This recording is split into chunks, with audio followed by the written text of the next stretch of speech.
কতটা মুচমুচে হয়েছে। নমস্কার বন্ধুরা, কাকলের রান্নাঘরে আপনাদের সকলকে স্বাগত জানিয়ে প্রতিদিনের মতন আজকেও চলে এসেছি নতুন একটা রান্না নিয়ে। তো আজকে আমি হাফ বাটি সুজি আর একটা কাঁচা আলু দিয়ে দারুণ স্বাদের একটি বিকালে চায়ের সঙ্গে খাওয়ার জন্য টিফিন রেসিপি শেয়ার করব। তো সম্পূর্ণ ভিডিওটা দেখুন, আশা করি ভালো লাগবে। এখনো পর্যন্ত যারা আমার চ্যানেলটিকে সাবস্ক্রাইব করেনি তারা অবশ্যই আমার চ্যানেলটিকে সাবস্ক্রাইব করবেন, আর পুরনো বন্ধুদেরকে আমার পাশে থাকার অনুরোধ করছি। আজকে টিফিন রেসিপিটার জন্য মূল উপকরণ এই যে সুজি আর আলু। প্রথমে আমি সুজিটাকে ধুয়ে নেব, ধুয়ে ভিজিয়ে রাখবো। সুজি ভেজানোর জন্য এরকম একটা পাত্র নিয়ে নিয়েছি, তার মধ্যে সুজি দিয়ে দেব, জল দিয়ে ভালো করে দুবার ধুয়ে দেব। এই যে সুজি ধুয়ে নিয়েছি, এবার রেখে দেবো 10 মিনিট। এই যে এখানে একটা বড় আলু নিয়েছি, আলুটা আমি খুব ভালো করে ধুয়ে নিয়েছি। নতুন আলু বলে গায়ের খোসাটা ছাড়ালাম না, পুরনো আলু হলে গায়ের খোসাটা ছাড়িয়ে নিতে হবে। এবার এরকম একটা ছোট গ্রেটার নিয়েছি, গ্রেটারের সাহায্যে ভালো করে গ্রেট করে নেব। আলু ভালোভাবে গ্রেট করে নিয়েছে, এই দেখুন। এবার আমি জল দিয়ে ভালো করে 3-4 বার ধুয়ে নেব।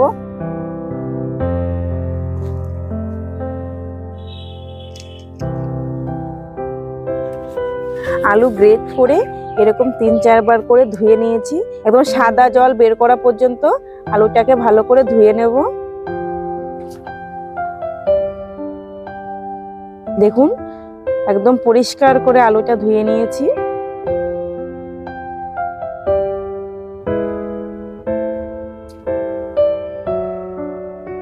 এরকম দুটো মিডিয়াম সাইজের পেঁয়াজ নিয়েছি, পেঁয়াজ একদম ঝিরিঝিরি করে কুচিয়ে নেব।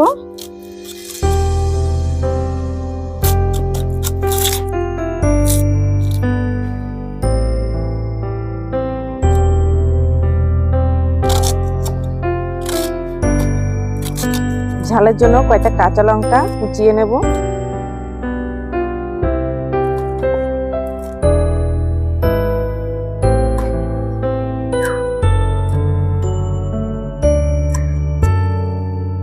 সমস্ত কিছু কাটাকাটির কাজ হয়ে গেছে। এখানে সুজিটাও 10 মিনিট ভিজে গেছে। এবার আমি সুজির মধ্যে একে একে সমস্ত উপকরণ মিশিয়ে নেব। প্রথমে দিয়ে দেব কাঁচা লঙ্কা কুচি আর পেঁয়াজ কুচি। এবার কিছু গুঁড়ো মশলা মেশাবো। প্রথমে দিয়ে দিচ্ছি জিরে গুঁড়ো হাফ চামচ, 1 চামচ মতন চাট মশলা নিয়েছি দিয়ে দেব, সামান্য হলুদ গুঁড়ো দেব, কিছুটা কসুরি মেথি নিয়েছি দিয়ে দেব, টেস্ট অনুযায়ী লবণ দেব, 1 বাটি কর্নফ্লোর নিয়েছি দিয়ে দেব, 1 বাটি চালের গুঁড়ো নিয়েছি দিয়ে দেব। এবার সমস্ত শুকনো উপকরণ ভালো করে মিশিয়ে নেব।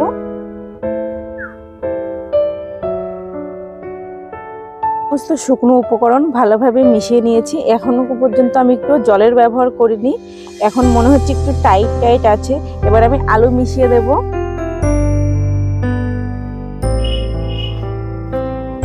আলু মেশানোর পরে অল্প একটু জল দেব, জলটা খুব সামান্য ব্যবহার করতে হবে,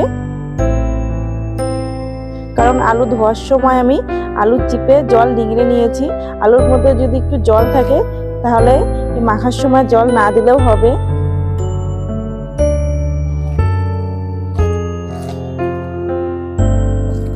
মিশ্রণটা আমি এরকম ভাবে মেখে নিয়েছি, খুব বেশি পাতলাও না আবার একদম শক্তও না।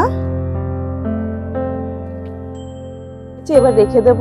এবার আমি হাত ধুয়ে উনুনটা ধরিয়ে দেব। উনুন ধরিয়ে কড়াই চাপিয়ে দিয়েছি, কড়াই গরম হয়ে গেছে। এবার তেল দিয়ে দেব। তেল ভালোভাবে গরম হয়ে গেছে। সুজি আলুর মেখে রাখা মিশ্রণ থেকে অল্প অল্প করে নিয়ে তেলের মধ্যে ছেড়ে দেব।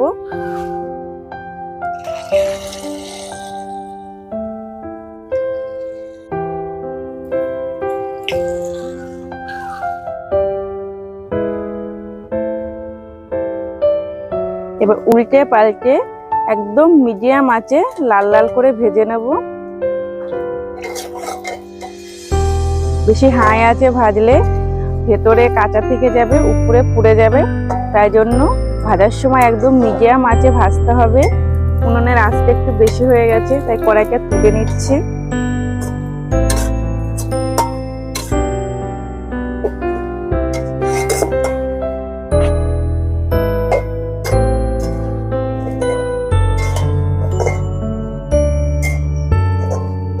উল্টে পাল্টে এরকম লাল লাল করে ভেজে নিয়েছি, এবার তুলে নেব।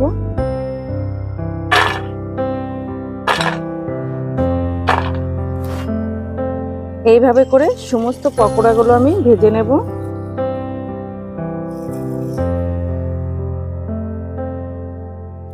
একে একে সমস্ত পকোড়া আমি ভেজে নিয়েছি। দেখুন কতটা মুচমুচে হয়েছে, আপনারা সবটাই হয়তো বুঝতে পারছেন, ভীষণ মুচমুচে হয়েছে।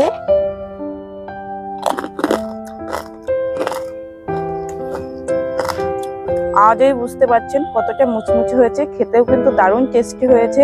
আপনারা অবশ্যই এইভাবে ঘরে থাকা সামান্য উপকরণ দিয়ে এরকম মুচমুচে কাঁচা আলু আর সুজির পকোড়া বাড়িতে তৈরি করে খেয়ে দেখতে পারেন, দারুণ লাগে। আজকের ভিডিওটা আমি এখানেই শেষ করছি। দেখা হবে অন্য কোনো ভিডিওতে অন্য কোনো রান্না নিয়ে। আপনারা ভালো থাকবেন, সুস্থ থাকবেন।